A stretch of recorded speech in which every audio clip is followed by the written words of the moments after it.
اعوذ باللہ من الشیطان الرجیم بسم اللہ الرحمن الرحیم عن ابی ہریرہ رضی اللہ تعالی عنہ قال قال رسول اللہ صلی اللہ تعالی علیہ وسلم لا عدوى ولا ہامۃ ولا نوء ولا سفر آمنت باللہ صدق اللہ العظیم وصدق رسولہ النبی الکریم الرؤوف الامین۔ ناظرین، ناظرات، سامعین، سامعات، آج کا ہمارا موضوع ہے سفر کے مہینے کے متعلق۔ سفر کے مہینے کے متعلق لوگوں کی مختلف طرح کی جو ہیں وہ سوچیں بن چکی ہیں۔ کچھ لوگ جو ہے اس میں کہتے ہیں کہ 13 تاریخ تک شادی نہیں کرنی چاہیے، برتن ٹوٹتے ہیں، مصیبتیں اترتی ہیں، وغیرہ وغیرہ طرح طرح کی باتیں جو ہیں وہ۔ اور کچھ لوگ کہتے ہیں کہ سفر کا آخری 4 شنبہ جو ہے آقا علیہ الصلوۃ والسلام بیمار تھے تو شفا ملی تھی، تو لہٰذا جو ہے وہ یہ کرنا چاہیے، وہ کرنا چاہیے۔ اس قسم کی جو ہے وہ باتیں مختلف لوگوں میں رائج ہیں۔ سب سے پہلے تو ہم اصل پس منظر دیکھیں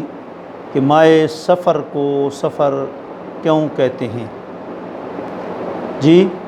اور سفر کے آگے المظفر بھی لکھا ہوتا ہے۔ مظفر کا معنی ہوتا ہے کامیاب شدہ مہینہ جی۔ تو سفر کا لفظ صفر سے بنا ہے، اور صفر کا معنی کیا ہوتا ہے؟ خالی۔ صفر آپ دیکھتے ہیں، صفر ہندسے کو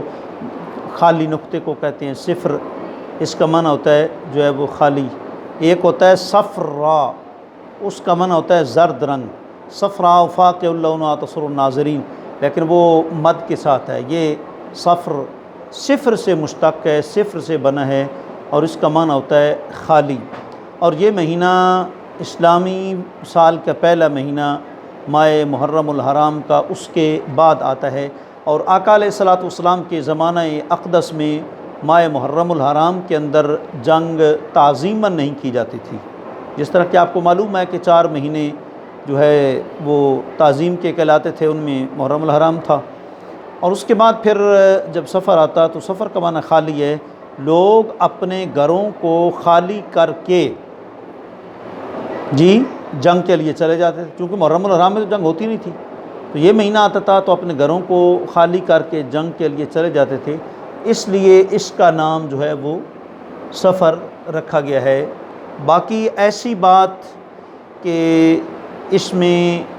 جو ہے بلائیں اترتی ہیں، ایسی کوئی حقیقت نہیں ہے۔ آپ کو انشاءاللہ عقلی نقلی دلائل کے ساتھ ہم عرض کرتے ہیں۔ پہلی بات تو یہ ہے کہ آپ کو معلوم ہوگا کہ الحمدللہ جتنے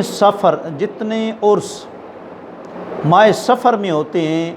پورے سال کے باقی 11 مہینوں میں اتنے عرس اولیاء کرام کے نہیں ہوتے۔ مثلا ہم دیکھتے ہیں سلسلہ قادریہ کے وقت کے مجدد دین و ملت علمدار عشق رسالت امام احمد رضا خان فاضل بریلوی نور اللہ مرقدہ، سلسلہ چشتیہ کے عظیم بزرگ فاتح مرزائیت قبلہ عالم سرکار گورڑا پیر میر علی شاہ صاحب رحمۃ اللہ تعالیٰ علیہ کا عرس مقدس بھی اسی مہینے میں ہے۔ اور سلسلہ نقشبندیہ کے جو ہے چشم و چراغ جو ہے عظیم ہستی مجدد الفسانی شیخ احمد سرہندی رحمۃ اللہ تعالیٰ علیہ،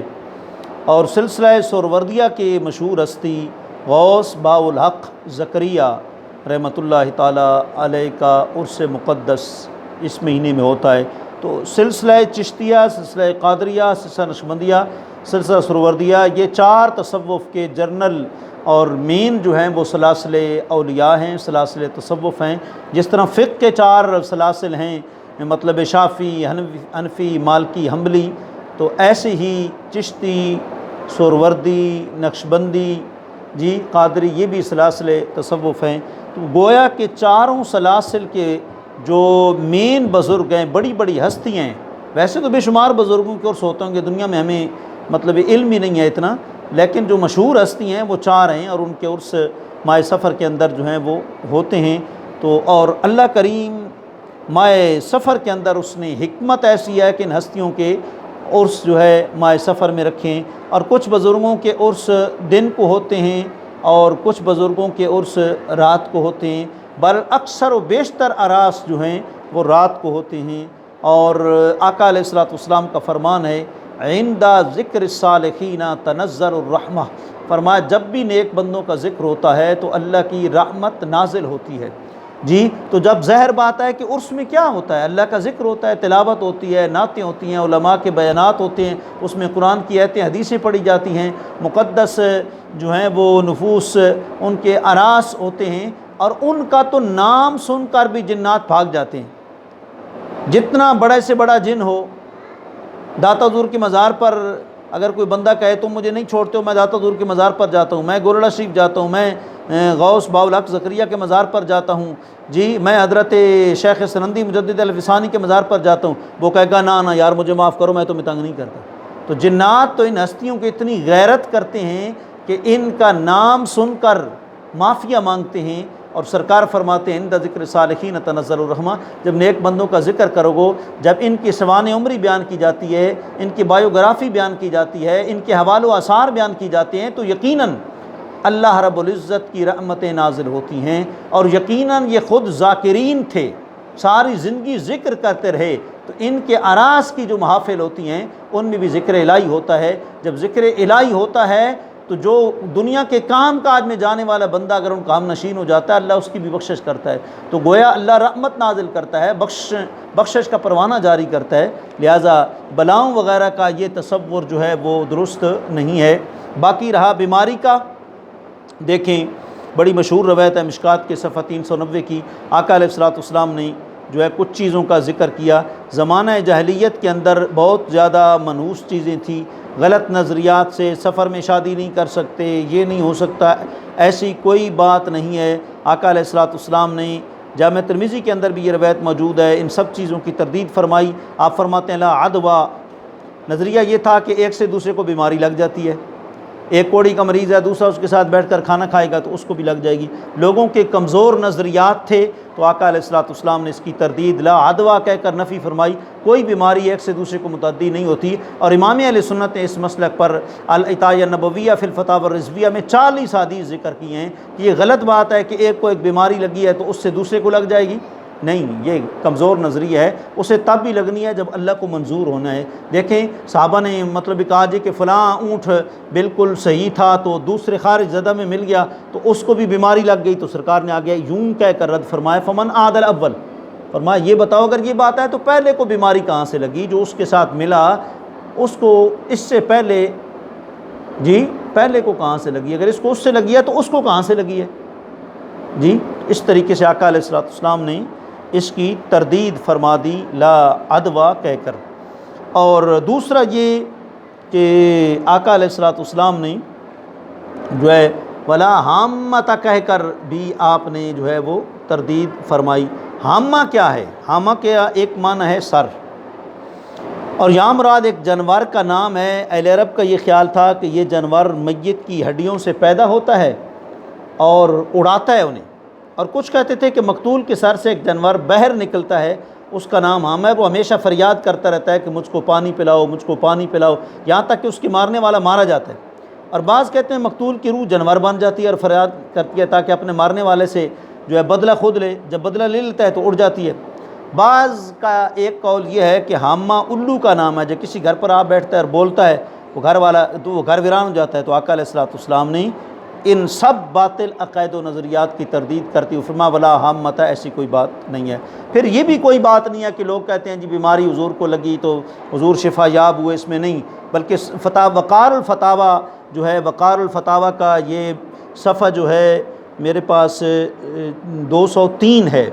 اور یہ کراچی کا جو ہے وہ وقار الفتاویٰ چھپا ہوا ہے، بزم وقار الدین گلستان مصطفیٰ کراچی کا چھپا ہوا ہے۔ اس میں آپ فرماتے ہیں صحیح یہ ہے کہ آقا علیہ الصلوۃ والسلام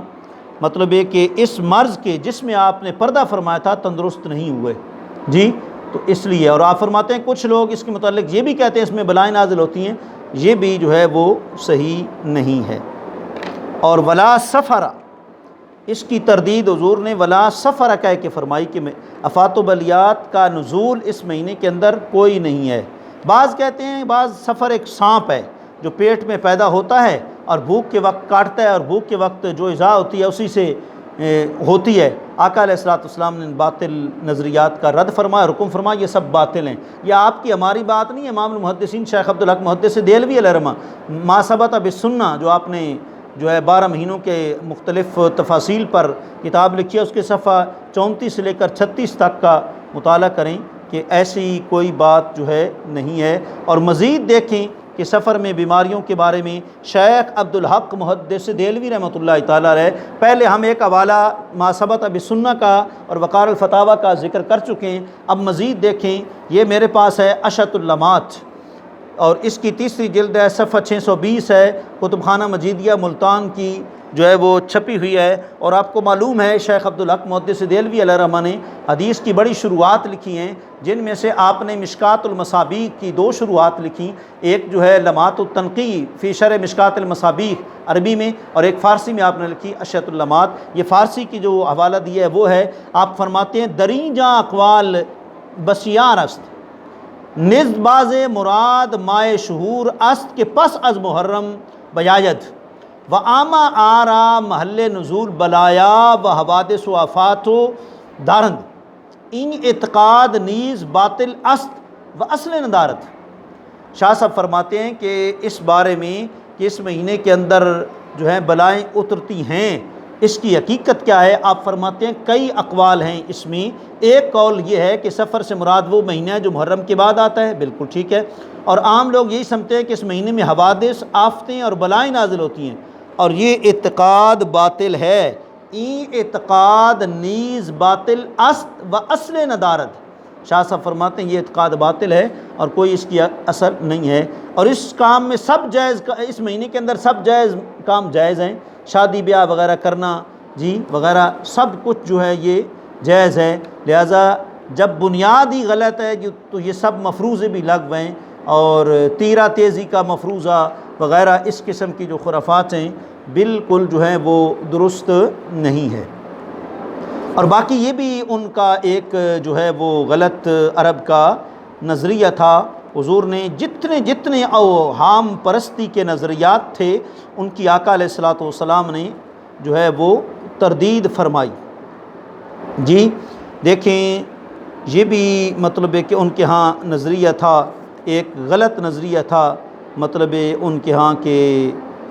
جانور کے متعلق کہ کوئی جانور وہ گھر سے باہر چھچکاتا، کوئی ہرن وغیرہ، تو لوگ اب دیکھتے کہ وہ دائیں طرف سے اٹھا ہے یا بائیں طرف سے اٹھا ہے۔ اگر دائیں طرف سے مطلب ہوتا تو لوگ اس کام کو چلے جاتے، نیک فعلی سمتے ہوئے چلے جاتے، اور اگر بائیں طرف سے وہ چھچکارتا تو لوگ اس کام کو نہ جاتے اور اس کو نحوست کا بیعث سمجھتے۔ تو آقا علیہ الصلوۃ والسلام نے اس کی بھی وہ تردید فرمائی۔ مشکات کا صفحہ 392 ہے، آپ نے فرمایا الطیرۃ شرکن، الطیرۃ شرکن، الطیرۃ شرکن، ما منا الا ولکن اللہ یذہبہ بالتوکل۔ آپ نے فرمایا کہ یہ بدشگونی اور یہ پرندے کا اس طرح کا معاملہ، اس کا نظریہ رکھنا 3 دفعہ فرمایا کہ یہ اس قسم کا نظریہ یہ بالکل شرک ہے، بدشگونی اور فعل بد شرک ہے، لیکن اللہ تعالیٰ لے جاتا ہے اس کو بسبب وہ توکل کے۔ اس کی بھی آقا علیہ الصلوۃ والسلام نے وہ تردید فرمائی۔ اسی طرح ایک اور غلط نظریہ عرب کے ہاں یہ تھا کہ چاند کی 28 منازل ہیں، جب بعد منزلوں پر آتا ہے تو بارش ہوتی ہے۔ آقا علیہ الصلوۃ والسلام نے اس کا بھی رد فرمایا کہ بارش کا نزول تقدیر الہی ہے، نہ کہ چاند وغیرہ کے ساتھ اس کا تعلق ہے، ولا نو کہہ کے آقا علیہ الصلوۃ والسلام نے اس غلط نظریے کی بھی تردید فرمائی۔ اور بدشگونی، بدفعلی، سرکار نے اس کی بھی تردید فرمائی۔ مشکات کے صفحہ 392 پر ہے، حضرت بریدہ رضی اللہ تعالیٰ عنہ فرماتے ہیں آقا علیہ الصلوۃ والسلام کسی چیز سے بدشگونی نہیں لیتے تھے۔ آپ جب بھی زکوٰۃ اکٹھی کرنے کے لیے کسی عامل کو بھیجتے، اس کا نام دریافت فرماتے، اچھا نام ہوتا تو حدیث پاک میں فرح بہ، آقا علیہ الصلوۃ والسلام اس پر خوش ہوتے، اور برا نام ہوتا رؤی کراہا تو حضور کی ناپسندیدگی چہرے سے ظاہر ہو جاتی تھی۔ اسی طریقے سے جب آپ جاتے جاتے کسی بستی میں آپ کی انٹری ہوتی، کسی گاؤں میں، دیہی علاقوں میں جہاں کہیں داخلہ ہوتا، سرکار اس کا نام پوچھتے کہ اس بستی کا نام کیا ہے۔ جب صحابہ نام بتاتے، اگر اچھا ہوتا تو خوشی کا اظہار فرماتے، اور اگر برا ہوتا تو روح یا کراہیت ذالک فی وجہہ، تو اس کی ناپسندیدگی آقا علیہ الصلوۃ والسلام کے چہرہ انور سے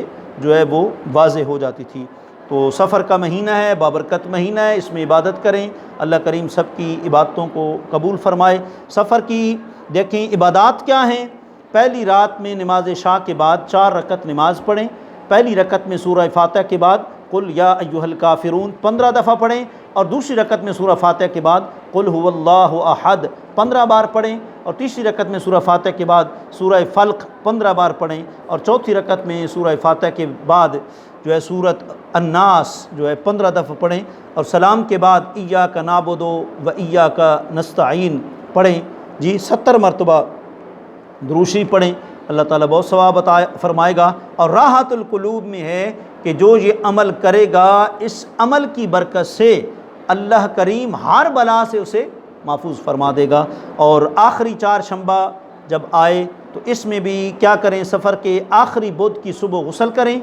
اور عین چاشت کے وقت 2 رکعت نماز نفل اس طرح پڑھیں، ہر رکعت میں الحمد شریف کے بعد 11 بار سورہ اخلاص، قل هو اللہ احد اللہ الصمد لم یلد ولم یولد ولم یکن لہ کفوا احد، ہر رکعت میں 11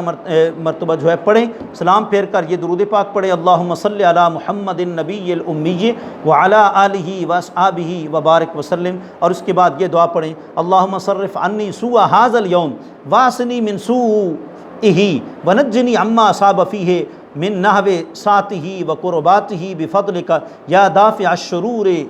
ومالک النشور یا ارحم الراحمین، وصلی اللہ علی محمد وآلہ الامجاد وبارک وسلم۔ اس کے علاوہ مزید بھی جتنا ہو سکتا ہے، اگر آپ کے ذمے قضا نمازیں ہیں تو پھر یہ نفل نہ پڑھیے گا، قضا قرض ہے، فرض ہے، پہلے اس کی پوچھ ہے، پہلے وہ پڑھیں۔ نفل یا تقرب الی عبدی بالنوافل، بخاری میں ہے کہ نوافل کے ذریعے بندہ اللہ کا قرب حاصل کرتا ہے، یہ قرب کا ذریعہ ضرور ہے، لیکن قرب تب ہوتا ہے پہلے اصل فرض جو ہے ادا کریں۔ اللہ کریم آپ کو ہم سب کو سفر کے متعلق جتنی بھی لوگوں کے غلط عقائد و نظریات ہیں یا غلط رسوم ہیں یا فعل بد یا بدشکونی ہیں، اللہ کریم سب کو، ساری قوم و ملت کو اس سے محفوظ فرمائے۔ وآخر دعوانا ان الحمد للہ رب العالمین۔